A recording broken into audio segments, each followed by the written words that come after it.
Pete Hegseth, the new US Secretary of State of Defense, who is joining us for the first time. We already had a great first discussion by phone after he was sworn in, and we do agree there's a lot of important work ahead of us. So let me turn to that work and what we'll be focused on tomorrow. One topic at the top of our agenda is defense spending. We have robust plans in place to keep our 1 billion people safe in a more dangerous world. But we don't have all we need to implement them fully if required. Work is now underway to agree ambitious new defense capability goals for allies, the so-called capability targets, that will be key to ensuring we have the right people and equipment in place to deter and defend. And this requires that many allies, especially in Europe and Canada, invest considerably more. We know what needs to be done. And we are moving in the right direction, step by step. European allies have been stepping up. Today, I am pleased to share our latest figures.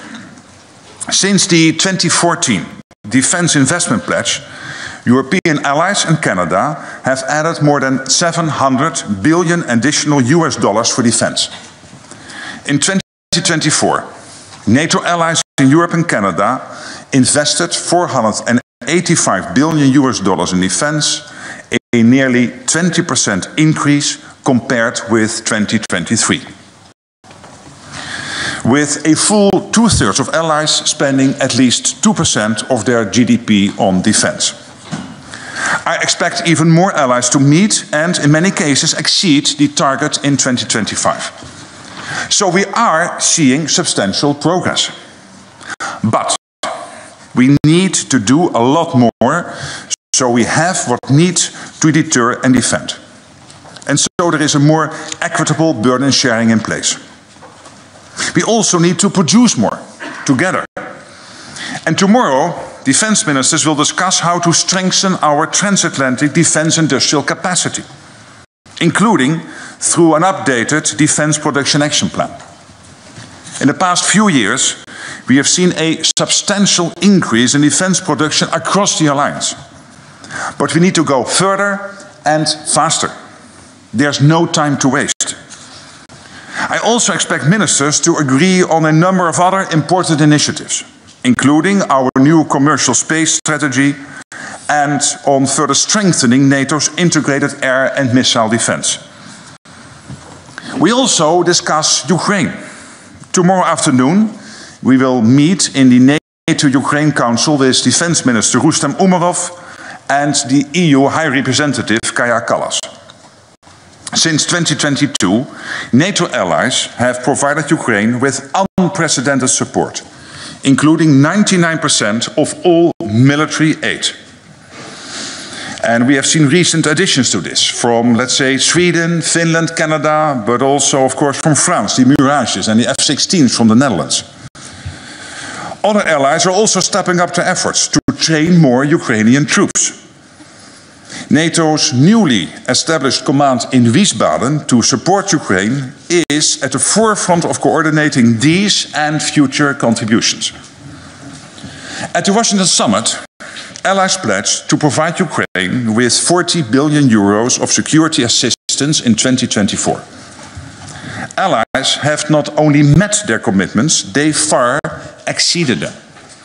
They have provided over 50 billion euros, more than half of which comes from European allies and Canada. This sends a clear signal of our unwavering commitment to Ukraine. It also takes a big step in the direction of what President Trump has called for. I agree with him that we must equalize security assistance to Ukraine.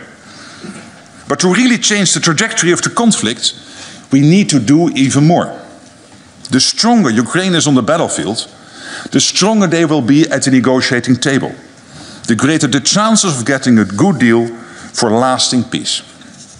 And that is what we all want for Ukraine, for our shared security, and for our global stability. Finally, we will address Russia's ongoing campaign of destabilizing actions against NATO allies. We see acts of sabotage, assassination, dangerous jamming of civilian airlines, and attacks on critical infrastructure, including undersea infrastructure. And NATO is responding, including through Baltic Sentry in the Baltic Sea and with increased vigilance across the board. With that, I'm ready to take your questions.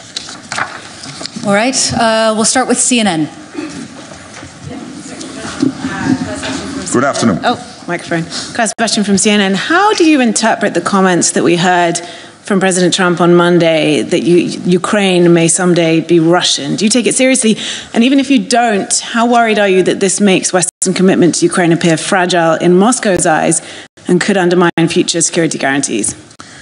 We are intensely coordinating with President Trump's team at all levels, and these are very good conversations. This week we have many senior American officials visiting Europe, here at NATO, but also of course in Munich at the security conference. There is a convergence of views that we have to make sure, one, that Ukraine gets in the best possible position to start talks. Two, to make sure that whatever comes out of those talks, and when that will happen, that we have to be sure collectively and assure collectively that what comes out of it is durable. So no repeat of what we had with the Minsk agreement in 2014. All right, Reuters. Secretary General Andrew Gray from Reuters, you said that the assistance needs to be equalised, assistance to Ukraine between the United States and other allies, but you've just given figures that show the majority of that aid comes from other allies, not from the United States. So how much of a rebalancing does there actually need to be? And secondly, on the same theme, you said in Davos that if the Trump administration is willing to continue supplying American weapons, Europe will pick up the bill. How many European leaders have agreed to do that, and have they told you where the money will come from? Well, first of all, we are on the right trajectory, indeed, when it comes to the aim of equalizing what the US basically decides as a one nation within NATO, comparable to all the other allies within NATO, so that we are equalizing. And here we see that Canada and Europe are even over 50% now, so that is good. But we have to maintain that trajectory. That's crucial, and I completely concur with President Trump and his team that this is the only sensible way forward. Then, of course, to the question of future support for Ukraine, no doubt there will be a debate, I expect, between allies, who is going to pay for it, where it comes from, etc. But there is also a large agreement between all allies that we have to make sure that Ukraine has what it needs in terms of training, in terms of military equipment, to make sure that whenever peace talks start, they can do that from a position of strength. All right, Sky News.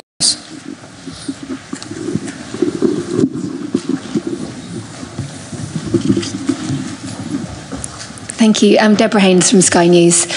Donald Trump has repeatedly called on European NATO allies to spend more on defence, and he's also made clear that his priorities for security are facing up to the threat posed by China and defending America's own borders.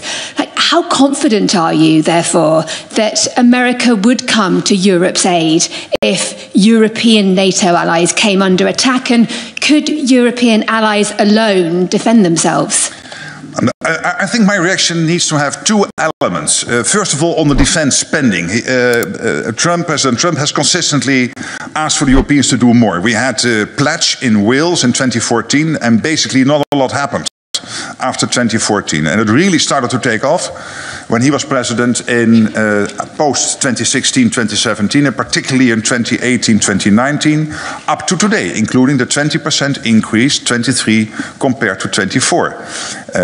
US, NATO allies, so excluding the US, Canada and the EU, paying 20% more. And we have to continue this. The good thing is that what we have in place now is a process based on NATO's defense planning process, which will lead to clarity on what needs to be done to keep us safe, the capability targets.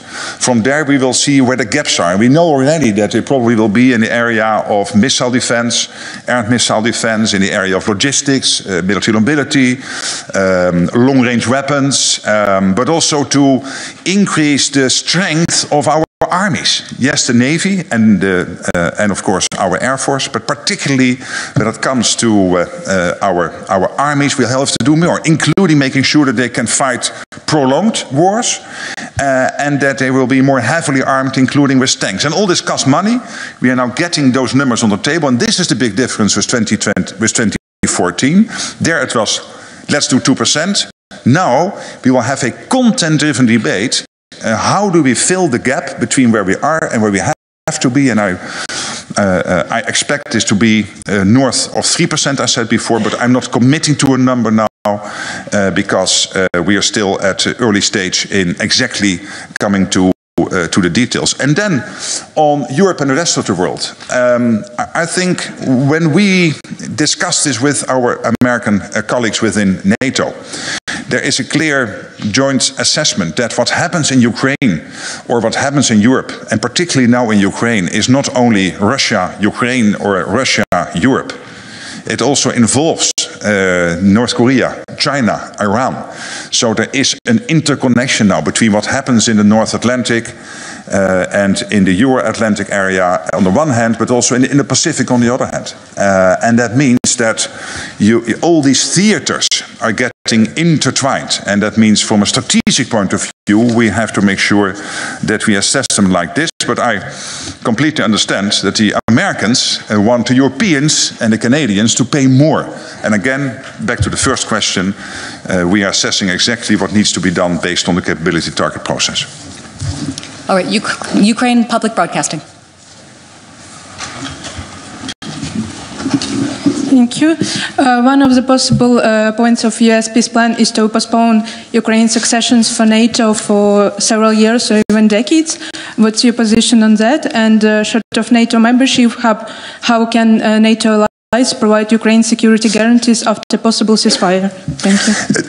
We have one problem here, and that is that we have democracy, and that means that journalists ask questions to the politicians coming in, to me as Secretary General, and that is great. The big difference, of course, with Moscow is that Vladimir Vladimirovich Putin is not facing this. So he can keep his ideas close to himself. And I do not want him to be wiser than he is already. He is sitting there in that reclining chair, awaiting what I'm going to say here and others will say at NATO. I know two things. One, we have to make sure that Ukraine is in the best possible position whenever talks will start about the future of this conflict. And when we have brought it to a conclusion, that the outcome of that discussion, the peace deal or whatever it will be, has to be durable, enduring, has to be concrete, carved in stone, that he will never ever again try to attack 1 square kilometer or 1 square mile of Ukraine. These two things are for me crucial. And then we can easily brainstorm about the best way forward, including NATO, other countries getting involved, exactly how to do that. But again, it makes him wiser than he should be. This is all part, of course, of future talks within the alliance, and then to a certain extent, probably also with him. But let's not make him wiser than he is already. DPA, up in the back here.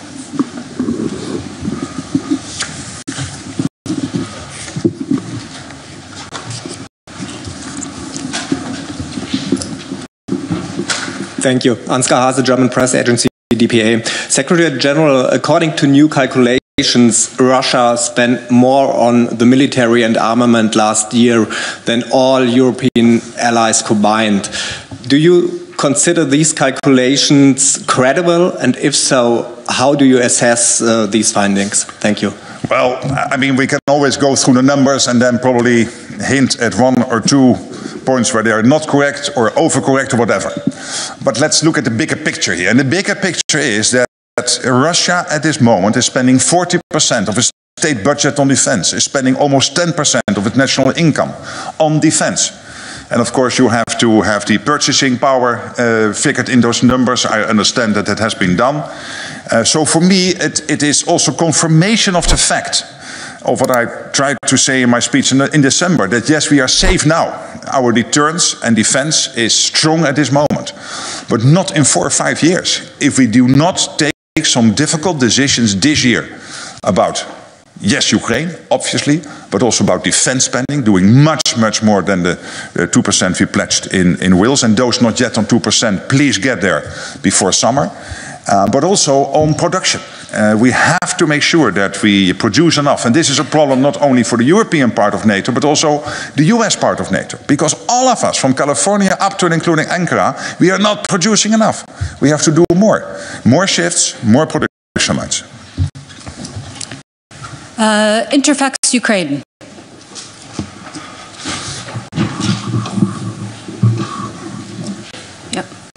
Thank you, Secretary General. Good afternoon. Goedemiddag. Goedemiddag. Okay. Irina Somber, News Agency, Interfax, Ukraine. Question regarding today Ramstein Group. What is your expectation? What kind of outcome can be from this meeting? Will it die? Will it survive?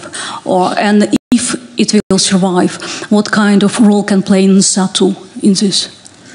Well, clearly you need both, because what the Ramstein format, the UDCG, is doing is making sure that allies and other countries outside NATO commit to make sure that Ukraine has what it needs in terms of particularly support with concrete material to fight the war against Russia. And I already mentioned some of the big announcements last couple of 2 weeks from Canada, Sweden, the Netherlands and France. And no doubt, I hope today, but also the coming days, you will see new announcements coming out. So you need that format. And then you need to set you to make sure that you organize all the aid being delivered into Ukraine in the best possible way, that it has maximum use for you guys in Ukraine to fight the war. Plus, of course, making sure that the training takes place. Because what you need is the defense gear to defend yourself, the tanks and the anti-ballistic missiles, the air defense systems and everything you need to defend yourselves and to fight the war, but also the training. And that is what NSETU is organizing. So we need those two. So I think there's a future for both. All right. Echo Radio. Here in the front and the center.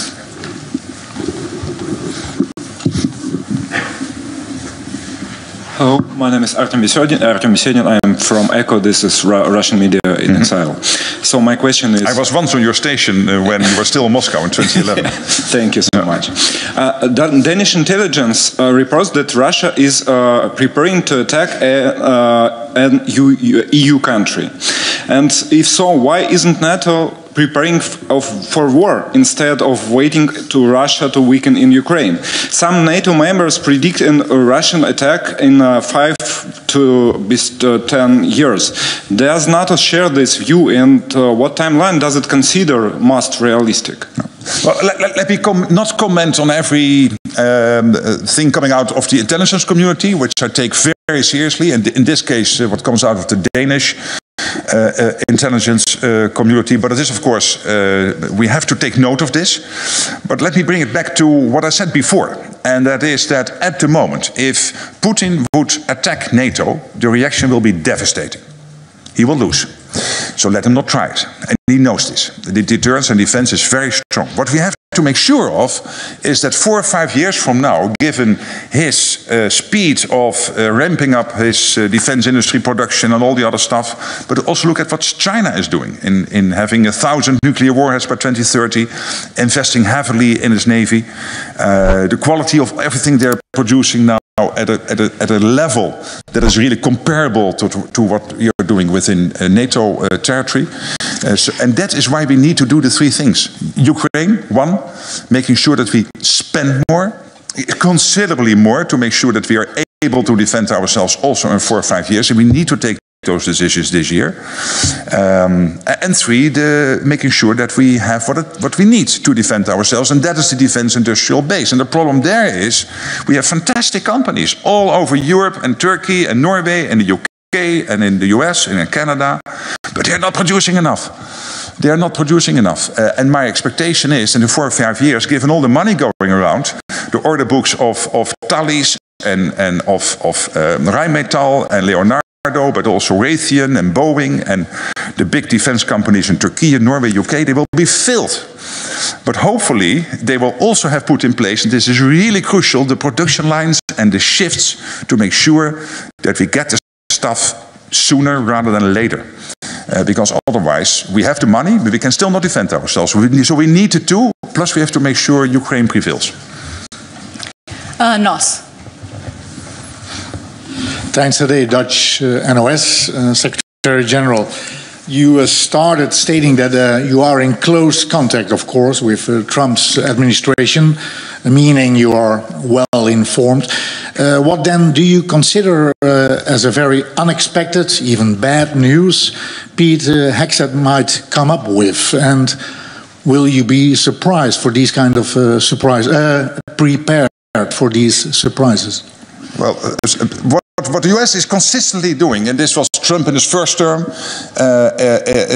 it is again the present administration doing, is telling the European Canadian side of NATO, hey guys, you have to spend more. One, because we need it collectively to defend ourselves, and secondly, because if we spend more and we come closer to what the US is spending, or we come level with them, it means that where they are about half of NATO economy and the other 31 are the other half, that it is fair. And it is common sense to do that. I mean, it's clear that we have to do this. And then, of course, on defense production, we have a collective problem, not just Europe and Canada, but including the US, because they're also not producing enough. And by the way, we spend 4 times more in the US than they spend in Europe. So financially, it's also a good deal for the US, but okay, that's not for me to comment on, but I would think, hey, this is also financially very helpful. So we need the Americans to also ramp up defense production on their side, and they will get a lot of money out of that, as France, Germany and Italy and Turkey, Norway and the UK will get a lot of money out of it, because we need all these defense companies to do this.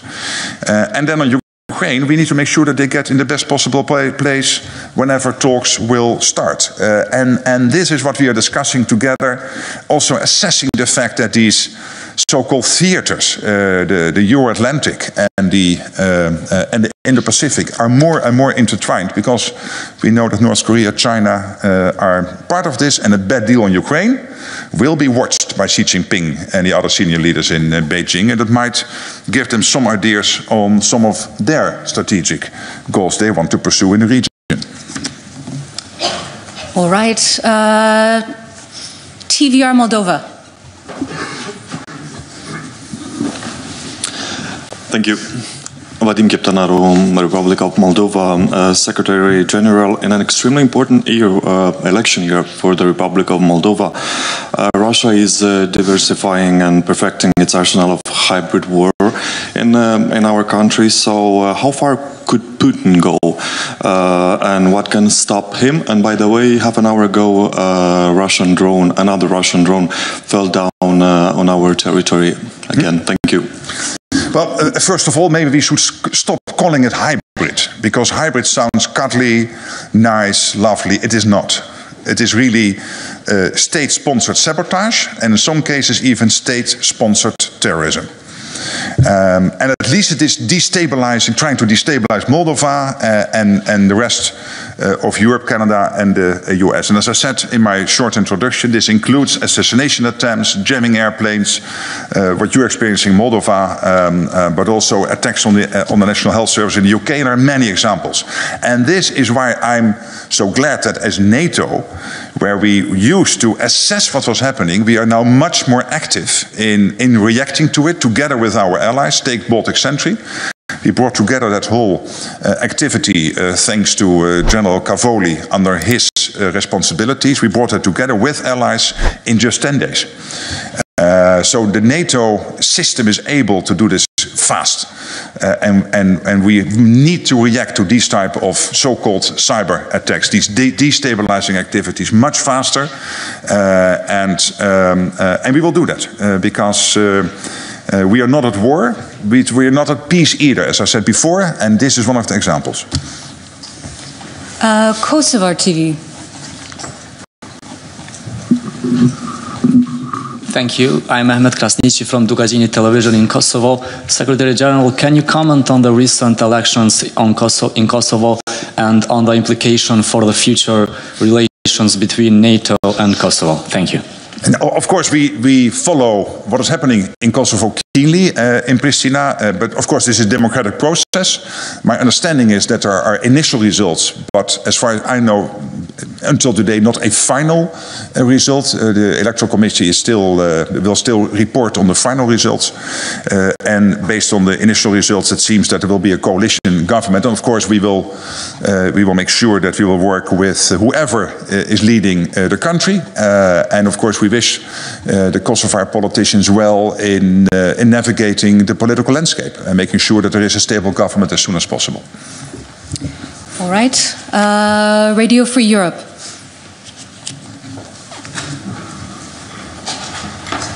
Thank you. Secretary General Olena Abramovich, Ukrainian Service of Radio Free Europe. If I may just quick follow-up on the question of my colleagues. So you mentioned in Davos that if US decides to continue support for Ukraine, Europe should cover the bill. Could you please specify, does it mean completely cover the bill or partly cover the bill, and how does it how do you go into ramp up the production inside and also spend much more money on American weapons for Ukraine? Thank you. Yeah, I think there are a couple of issues in your question. One, of course, is to make sure that the stuff is there. The military support is there. And in many cases, it comes out of our stockpiles. Sometimes you can order it from the defense industry, but obviously then it is not available and ready the next day. And we know that Ukraine itself has a really impressive defense industrial base. We know that Lithuania and Denmark, with other countries, Canada and others are involved. You have opened your defense industrial base for NATO allies to buy there and then procure from that and then to deliver it into Ukraine, which is also helping your economy. So that is the issue of how to get the stuff to Ukraine you need. And then and who will pay for this? It is my assumption that there will be more of a pressure on European allies to step up in terms of also the financial bill. That's my assumption. BBC Russia.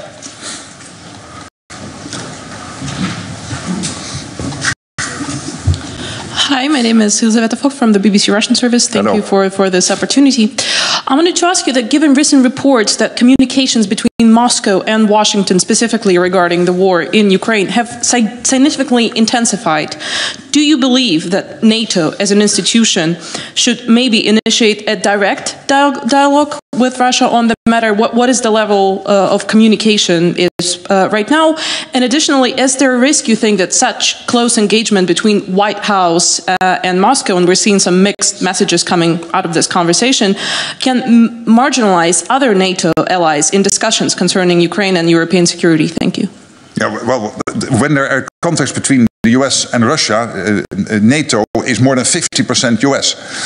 So in that sense, this alliance, the one ally is over 50% in terms of its economic power of this alliance. So in that sense, I'm not worried if there are contacts because we are all collectively involved within this alliance. But as I said before, I'm not going to speculate about whatever talks are ongoing and who should do what.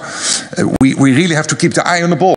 And the eye on the ball means that we have to know the two goals we have. One is to make sure that we change the trajectory, what is happening in Ukraine, and make sure that they are in the best possible position whenever talks will start. But we also have to make sure that whenever they are concluded, that the outcome is there to stay.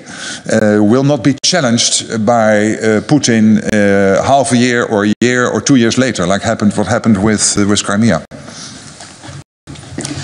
Rustavi 2. I changed my work. I'm Euroscope now, but from Georgia. Of course, NATO is a military organization, but in the same time, political organization based on common values. In this case, how do you see, what's your estimation about recent developments in aspirant country, Georgia?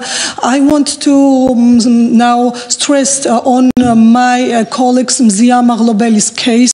She's on a hunger strike, more than 1 month in a jail. And finally, also, how do you see future and recent cooperation between NATO and Georgia militarily? Thank you. I have already commented before on the outcome of the Georgian elections and also on our wish, of course, for Georgia to stay on a path towards NATO, towards the European Union, in line with our values of democracy and the rule of law and human rights. But I think I should refrain from doing that every time again, because I did already. And obviously we are closely following what's happening in Georgia with some worry. You can be assured. All right.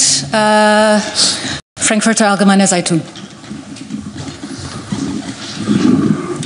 Thanks a lot, Thomas Gutschka, Frankfurter Allgemeine Zeitung. Secretary General, 2 questions, please. The first one, this morning, the new U.S. Secretary of Defense, Pete Hegseth, said on X when he entered, or after he entered the building, that NATO needs to become stronger and more lethal.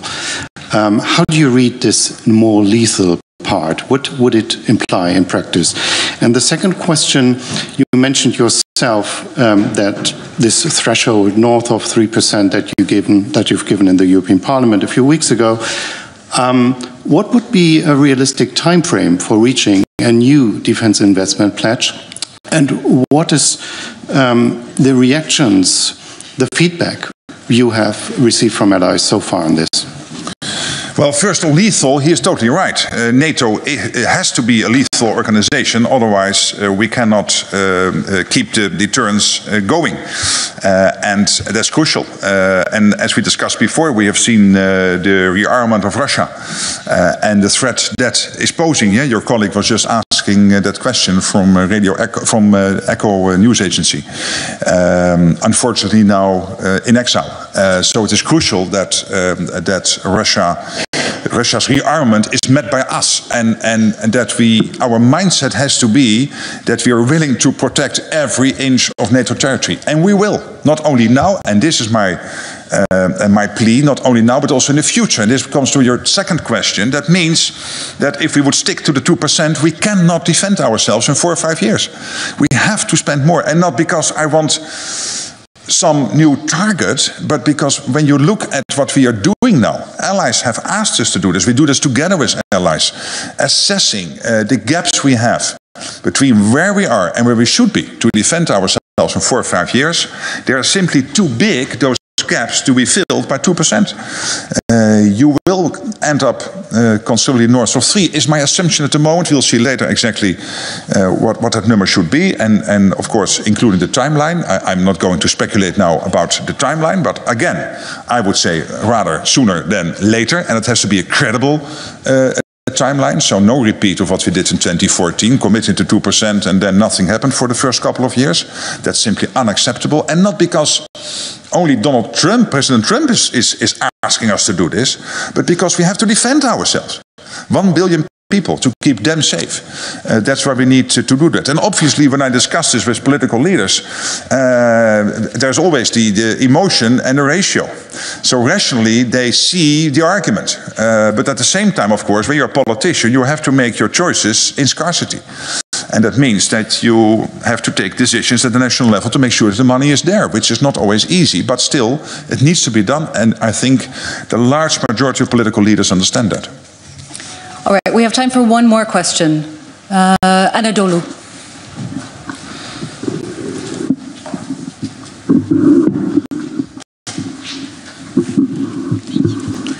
Turkish news agency Anadolu, Selen Valente.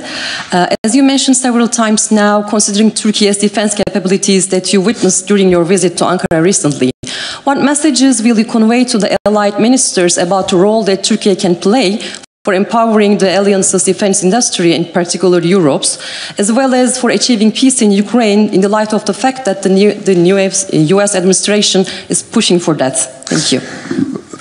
Can I say that the Turkish defense industrial base is really impressive? There are a couple of hundred organizations working on the innovation side. There are a couple of thousand companies involved. Part of the secretariat, the Turkish secretariat for the defense industry. I met in Ankara, but he also visited me here. The chief of that agency, directly reporting into the president, into President Erdogan's office. So that is really important. And I know there's a close cooperation between what you are doing in Turkey with other allies all over Europe and with the US. And you are really supplying some of the most important parts and sometimes end products in terms of what the Turkish industry is producing. And we can only ask you to do more. Whatever you can do in Turkey to ramp it up, to do more, to have even more shifts and more production lines. My prediction is in 4 or 5 years you will see them all filled to max capacity because the money is there. And the same goes for Naval and Thales in France, and for Leonardo in Italy, and for Rheinmetall in Germany, and for all the BAE in the UK, and all the other proud defense industry companies in Europe, and Raytheon and Boeing and Lockheed Martin and all the other companies in the US. We really have to do that. So let's not discuss too much what we need to do in terms of stimulating that defense industry. No, tell them the money is there, produce, and make sure that we stay safe here. Thank you. All right, thank you everyone. We'll see you tomorrow afternoon after the ministerial. Till then.